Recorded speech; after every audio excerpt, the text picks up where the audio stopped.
लोग इस हवाले से कंफ्यूज होते हैं कि इंग्लिश में करना क्या क्या है। मतलब एक सर एक्टिव पैसिव आएगा, डायरेक्ट इनडायरेक्ट आएगा, मतलब एक अजीब सी सिचुएशन होती है। वर्ड्स मीनिंग आएंगे, आएगा क्या? तो देखो एक बात सुनो, चाहे आप CSS में जाओ, MBA में, मेडिकल में, इंजीनियरिंग में 90 to 95% इंग्लिश का पोर्शन कॉमन आता है। सिर्फ 5% ऐसा है जो डिफरेंट है, उसको डिफ्रेंशिएट करना भी कोई इतना मुश्किल काम नहीं है। अब जैसे कि एक चीज़ है साइनोनिम्स, याद रहे साइनोनिम्स और वर्ड्स मीनिंग में फ़र्क होता है। वर्ड्स मीनिंग का मतलब होता है एक्यूरेट मीनिंग, साइनोनिम्स का मतलब एक्यूरेट मीनिंग नहीं होता, जो मिलते जुलते चीज़ें। अब ये इतने सारे याद कैसे रखने हैं, तो भाई वो भी मेरी ट्रिक्स के ज़रिए होता है काम, ठीक है। उसकी ज़ाहिर मैं ट्रिक सिखाता हूँ कि भाई कैसे याद रखना है। उनको याद रखने की तरकीबें होती हैं, उनको इतना मुश्किल काम नहीं होता। फिर एक चीज़ होती है एंटोनिम्स, वो भी एक्यूरेट वर्ड अपोजिट नहीं होता, ठीक है ना। अगर कोई बहुत नेक आदमी है तो उसका ज़रूरी नहीं कि गुनाहगार हो, क्रिमिनल भी हो सकता है, ठीक है जी, क्योंकि एंटोनिम से मेरा मिलता जुलता अपोजिट। इसके अलावा एक चीज़ होती है एनालॉगीज। एनालॉगीज बहुत इंपॉर्टेंट है। अब ये CSS के टेस्ट में, MBA के टेस्ट में ऑलमोस्ट ज़्यादातर जगहों पे आती हैं।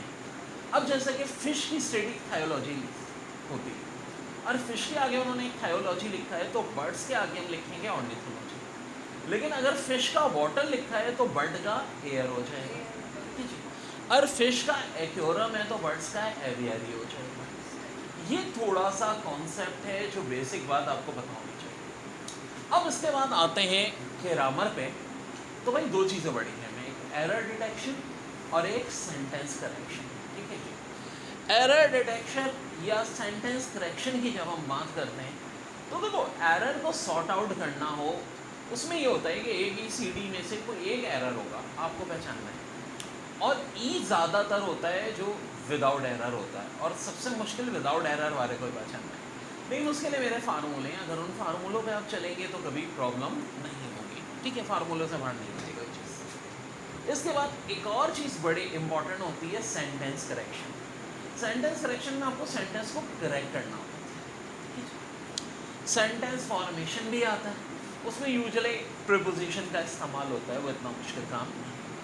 फिर एक पैसेज रीडिंग है जनाब, बड़े ख़तरनाक पैसेज होते हैं, और उनमें वो वर्ड होते हैं जो आपने कभी सुने ही नहीं, ठीक है ना। उर्दू में भी जैसा कि नाहुल मनकूत, आला हरकतुल आतिफ, ठीक है, मुसच्चा और मुखफ़ा, ये वर्ड्स किसी ने नहीं सुने तो शुगर करें, उर्दू का एप्टीट्यूड टेस्ट नहीं है सिवाय सिंध पब्लिक सर्विस कमीशन के, वरना सब लोग फेल ही हो, इतनी टफ होती है वो तो। लेकिन ऐसे ऐसे इंग्लिश के वर्ड्स हैं, तुम्हारा उसकी तरकीब है, वो भी मसला है। फिर एक चीज़ आती है ऐसे राइटिंग। यार ऐसे राइटिंग ख़ासतौर पे अगर CSS की होती है या IBA लेवल की या GRE की होती है, तो एक बात सुनो, जिस बंदे ने ज़िंदगी में कभी कोई ऐसे लिखा नहीं, वो कैसे लिखेगा, ठीक है। यूजुअली तो ये होता है कि मैं एक गैस पेपर बना देता हूँ और ऐसे लिख के भी दे देता हूँ अपने स्टूडेंट्स को, और अल्हम्दुलिल्लाह उसमें से आ भी जाता है, बड़ी अच्छी औसम इंग्लिश में करके। लेकिन लेकिन लेकिन भाई बुनियाद तो सीखो। ऐसे लिखने का सबसे अच्छा तरीका है कि पहले आप अपने ऊपर ऐसे लिखो।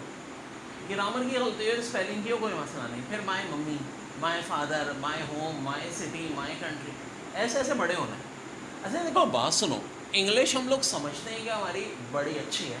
मेरे पास कैम्ब्रिज के स्टूडेंट भी आते हैं, मेजॉरिटी उनमें भी वो ठीक है, बोलने की हद तक बड़ी महारत होती है, लेकिन जब टेस्ट की या ग्रामर की बात आती है वो की, तो बहुत बड़ी बड़ी ब्लंडर्स करते हैं। तो ये ब्लंडर्स होती इसी वजह से हैं कि सारी लाइफ आपने एक रट्टे वाला काम ही किया है। इंग्लिश में भी चाहे आप मैथ्स ले लो, जनरल नॉलेज ले लो, जब आप ठीक है जीके, इतनी पुअर लोगों की मैंने देखी है कि सर पिटने को पासों का दिल करता है। अब एक लड़की मेरे पास आई थी, पोजीशन होल्डर BCom की।